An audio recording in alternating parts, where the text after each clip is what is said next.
नमस्कार, मेरा नाम है डॉक्टर पूरू धवन और आज इस वीडियो में हम बात करने वाले हैं कि कैसे आप अपनी किडनी फेलियर को होते हुए रोक सकते हो, कैसे उसके प्रोग्रेशन को रोक सकते हो, कैसे अपनी किडनी को और नुकसान से बचा सकते हो।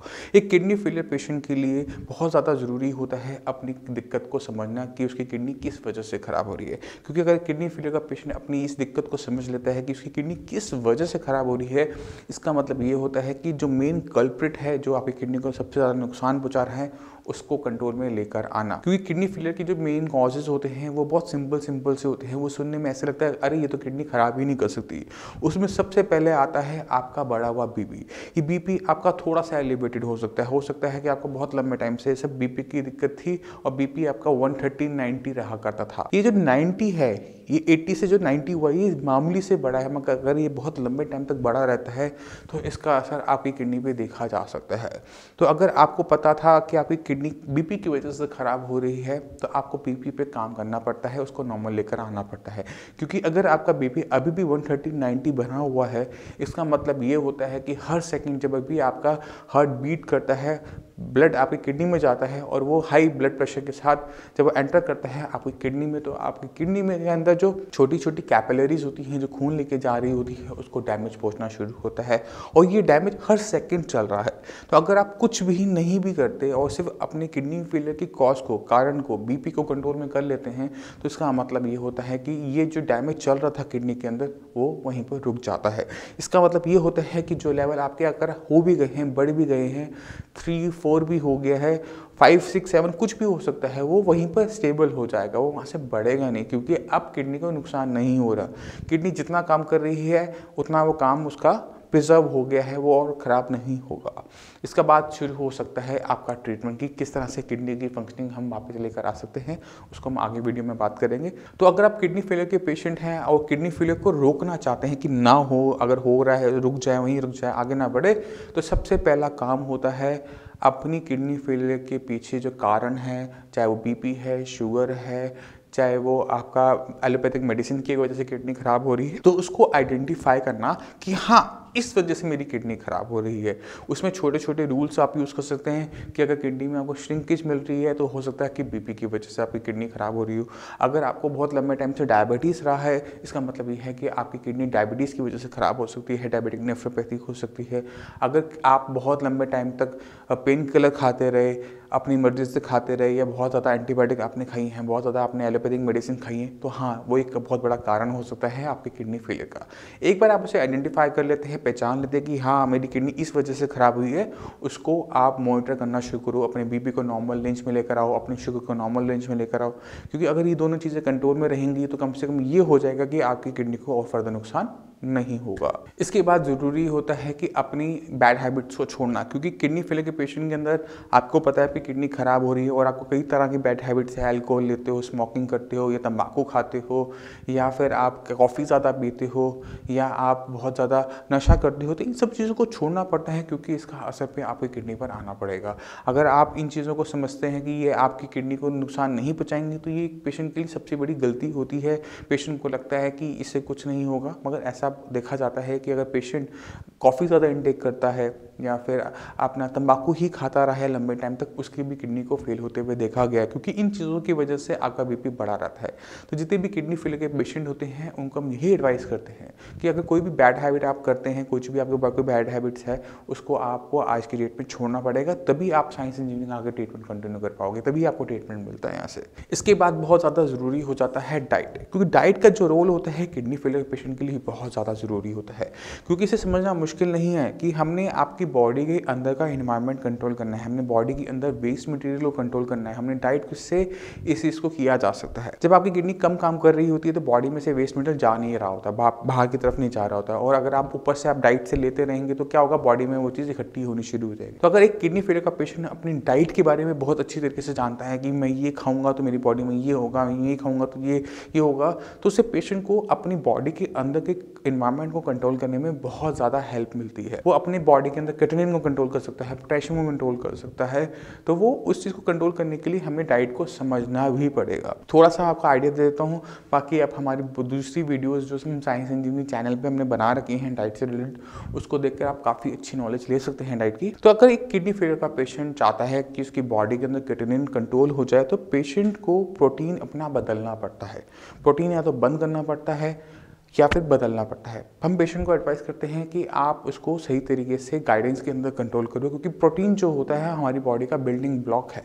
हमारी बॉडी में हर चीज़ उसकी बनी हुई है, हमारे nails, hair, bones, amino acids, enzyme, सब कुछ प्रोटीन का बना है। तो अगर हम पेशेंट को बहुत लंबे टाइम तक प्रोटीन फ्री डाइट पे रखेंगे तो ऑब्वियस है उसका साइड इफेक्ट पेशेंट को देखने को मिलेगा। मानना क्रिएटिनिन बहुत अच्छी तरीके से कंट्रोल होना शुरू हो जाएगा, मगर उससे किडनी की फंक्शनिंग वापस नहीं आती। तो हमें चाहिए होती है किडनी की फंक्शनिंग भी आए और प्रोटीन भी बॉडी के अंदर जाए। तो उससे कैलकुलेट तरीके से बॉडी के अंदर जाने के लिए आपको डॉक्टर्स की ज़रूरत पड़ती है, साइंस इंजीनियरिंग की ज़रूरत पड़ती है। तो हम आपको थोड़ा सा आइडिया देते हैं जिससे आप अपने डाइट से अपने प्रोटीन को कंट्रोल कर पाएंगे। अगर आपकी किडनी फेल हो रही है, लेवल्स आपके 3, 4, 5, 6, 7 कुछ भी रहे हो, तो अगर आप प्रोटीन इंटेक बंद कर देते हैं थोड़े से टाइम के लिए, वो 15 दिन हो सकता है, वो 20 दिन हो सकता है, वो महीना हो सकता है, वो कंडीशन डिपेंड करती है पेशेंट की बॉडी कंडीशन पे। पेशेंट अगर बहुत वीक है तो गलती से प्रोटीन मत बंद करवाना। अगर पेशेंट की बॉडी ठीक ठाक है, लिल्डोल से ठीक ठाक हेल्दी है, अभी कोई दिक्कत नहीं हो रही खास, तो उस पेशेंट को आप कुछ टाइम के लिए प्रोटीन बंद करवा दो। कोई दाल नहीं देनी, कोई आपने दूध की बनी आइटम नहीं देनी, कोई सोयाबीन नहीं देना, कोई नॉनवेज नहीं देना। जब हम ये सब चीज़ों को डाइट से निकाल देते हैं, पेशेंट सिर्फ अपनी चपाती, राइस, इन सब्जी खाता है, तो पेशेंट के क्रिएटिनिन लेवल कंट्रोल होने शुरू होते हैं। और जब ये कंट्रोल आना शुरू हो जाएगा तो आप समझ जाएंगे कि डाइट बहुत इंपॉर्टेंट रोल प्ले करती है बॉडी के अंदर क्रिएटिनिन को कंट्रोल करने में। तो ये बहुत इंपॉर्टेंट होती है। तो इसको कंट्रोल करने के लिए हम प्रोटीन का यूज़ कर सकते हैं। अब अगर आप किडनी फेलियर के पेशेंट हैं, प्रोटीन लेना चाहते हैं, बॉडी वीक है, तो भी हम प्रोटीन इस तरह से देते हैं कि पेशेंट की बॉडी में किसी टाइप का वेस्ट मटेरियल ना बने। तो अक्सर जितने भी पेशेंट साइंस इंजीनियरिंग में आते हैं, जिन्हें हमें लगता है कि हाँ इनको प्रोटीन की ज़रूरत है, प्रोटीन के बिना इनका काम नहीं चलेगा, तो उनको हम सब कुछ नहीं दे पाते, दालें नहीं दे पाते सारी की सारी। उनकी हम एडजस्टमेंट करवाते हैं प्रोटीन के अंदर। प्रोटीन उनको हम एडवाइस करते हैं या तो आप 2 एग वाइट लेंगे, अंडे के वाइट पार्ट लेंगे, या फिर आप लेंगे मूंग की दाल। मूंग की दाल भी कौन सी, जो बिना छिलके के हो, बिना पॉलिश के हो।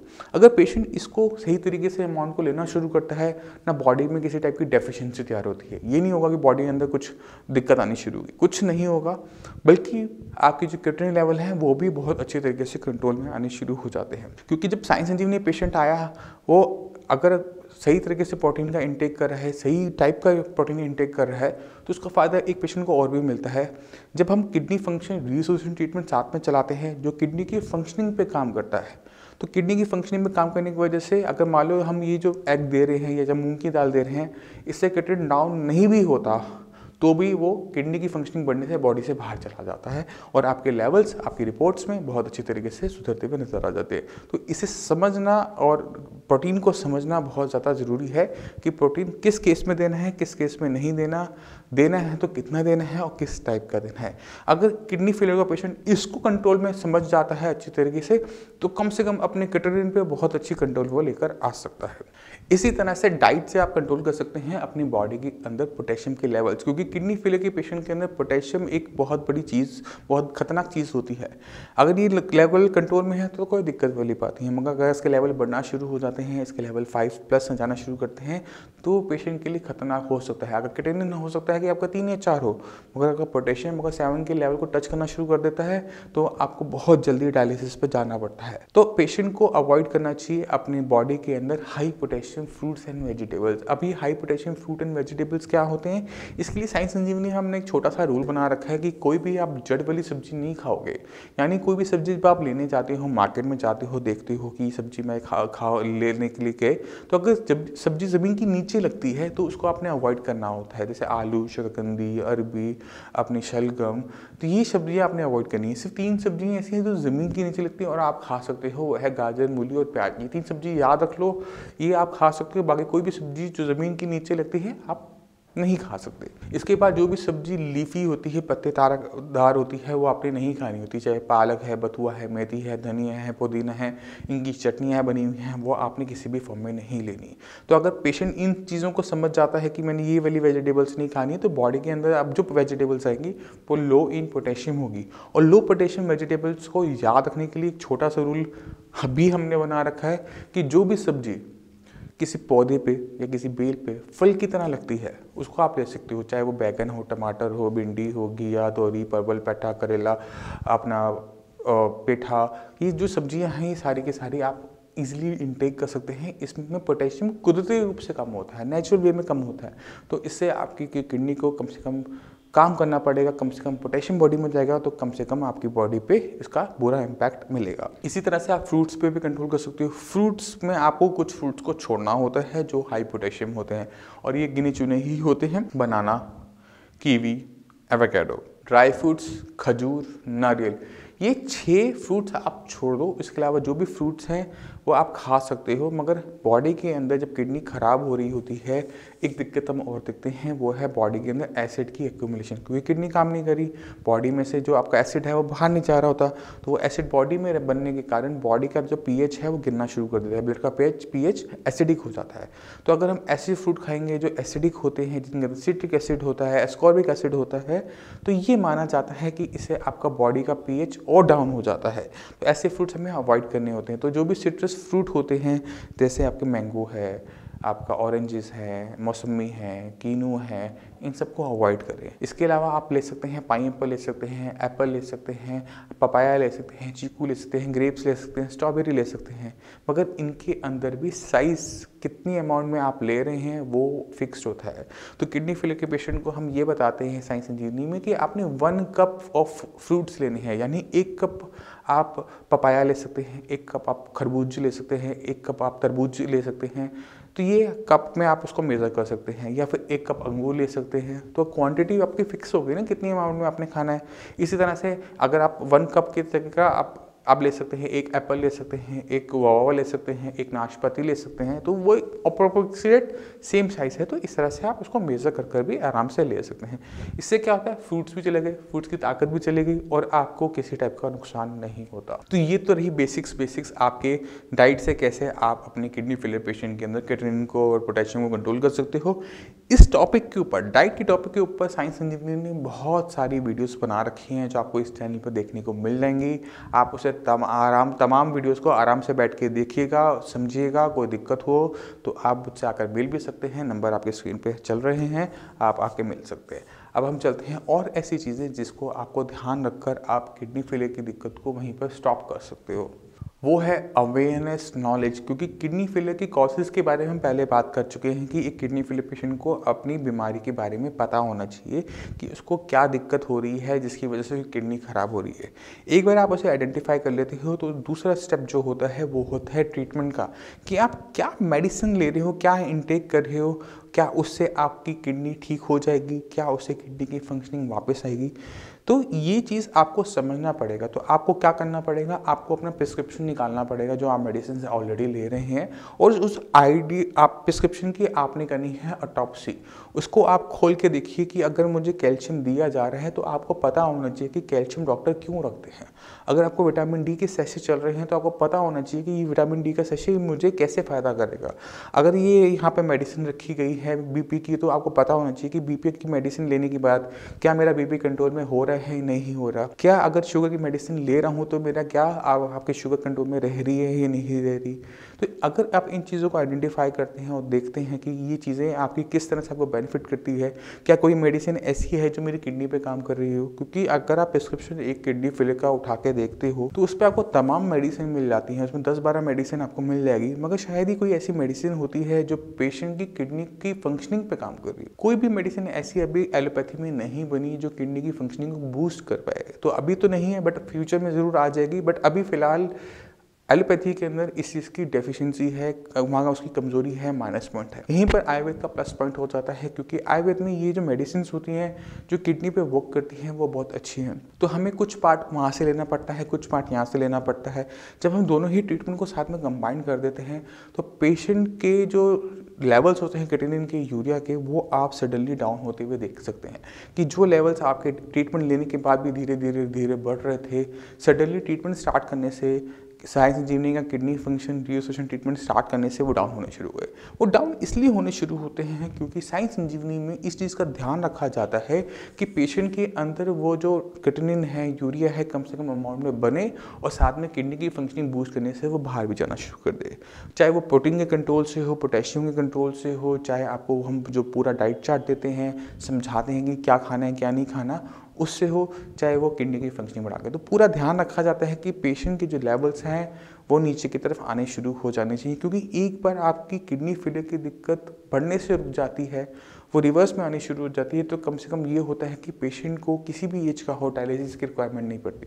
क्योंकि अगर डायलिसिस के पे पेशेंट को जाना पड़ता है, डायलिसिस के लिए अपनी किडनी पे डिपेंडेंट रहना पड़ता है अपने उसके लिए, तो जब तक आपकी किडनी ढंग से काम करना शुरू नहीं करेगी तो आपका डायलिसिस नहीं छूट सकता। क्योंकि आपको अपनी डायलिसिस मशीन जब तक स्टार्ट नहीं होगी तो कैसे आप उस मशीन को छोड़ेंगे जो आपकी बॉडी के अंदर काम कर रही है, आपका टॉक्सिक मटेरियल बाहर निकाल रही है। तो कोई भी फेलियर का पेशेंट हो, किडनी फेलियर का, वो चाहता है कि मैं डायलिसिस से बच जाऊं, या वो चाहता है कि मेरा डायलिसिस छूट जाए, तो उसको अपनी डायलिसिस मशीन पे काम करना पड़ता है, यानी खुद की किडनी पे काम करना पड़ता है। और जब पेशेंट अपनी किडनी पे काम करना शुरू करता है, किडनी की फंक्शनिंग बढ़नी शुरू होती है, किडनी पहले से बेटर परफॉर्म कर रही होती है, प्रोटीन लॉस कम कर रही होती है, यूरिन का आउटपुट बढ़ा देती है, क्रिएटिनिन को बॉडी से बाहर निकालती है, यूरिया को बाहर निकालती है, तो ये तो किडनी का ही तो काम है, किडनी का यही तो नेचुरल काम है। और वो जब वो अपना काम करना शुरू कर देती है, आपको किसी भी डायलिसिस की जरूरत नहीं पड़ती, आपको किसी भी मेडिसिन की ज़रूरत नहीं पड़ती। तो ज़रूरी है समझना इस किडनी फेलियर की बीमारी को, तो ही जाकर आप इस पे बेटर तरीके से कंट्रोल कर पाते हैं, इसको मैनेज कर पाते हैं, इसे रोक पाते हैं। तो मैं उम्मीद करता हूँ इस वीडियो से आप काफ़ी कुछ समझ गए होंगे किडनी फेलियर के बारे में, कि किडनी फेलियर आखिर दिक्कत क्या होती है, क्या कारण होते हैं, डाइट का क्या रोल होता है, कैसे इसको हम कंट्रोल कर सकते हैं, कैसे किडनी फेलियर की सही नॉलेज इसको रोकने में आपकी हेल्प कर सकती है। फिर भी आपके माइंड में कोई भी डाउट हो, कुछ भी पूछना चाहते हो, तो नीचे दी हुई नंबर पर कॉल कर साई संजीवनी डॉक्टर से आप फ्री ऑफ कॉस्ट कंसल्टेशन ले सकते हो। आप अपॉइंटमेंट लेकर मुझसे भी आके मिल सकते हो। हाँ, आपको पूरी तरह से गाइड करते हैं कि आपने क्या खाना है, कैसे मेडिसिन से आपकी किडनी की फंक्शनिंग बढ़नी शुरू हो जाएगी, कितने दिन में आपको लेवल्स दिखने शुरू हो जाएंगे अपने बेटर होते हैं। तो 15 दिन के अंदर हम लेवल्स आपके जो हैं वो बेटर होने शुरू हो जाते हैं। रिपोर्ट आपके सामने होती है, आपके जब आए तब रिपोर्ट होती है, KFT रिपोर्ट 15 दिन की ट्रीटमेंट के बाद रिपोर्ट होती है। तो बहुत शॉर्ट पीरियड में बहुत फास्ट तरीके से काम किया जाता है कि कम से कम पेशेंट के अंदर वो जो सेंस ऑफ कॉन्फिडेंस होती है कि यस मैं सही ट्रैक पर हूँ, सही ट्रीटमेंट ले रहा हूँ, वो बहुत ज़रूरी होती है किसी भी किडनी फेलियर पेशेंट के लिए। फिर भी कोई डाउट हो तो आप हमारी साइट saikidney.com आप विजिट कर सकते हैं। आप कमेंट सेक्शन में कमेंट करके मुझसे कुछ भी पूछ सकते हैं। और इसी के साथ मैं आपसे भी से चलने की आज्ञा चाहूँगा। मिलते हैं अगली वीडियो में। धन्यवाद।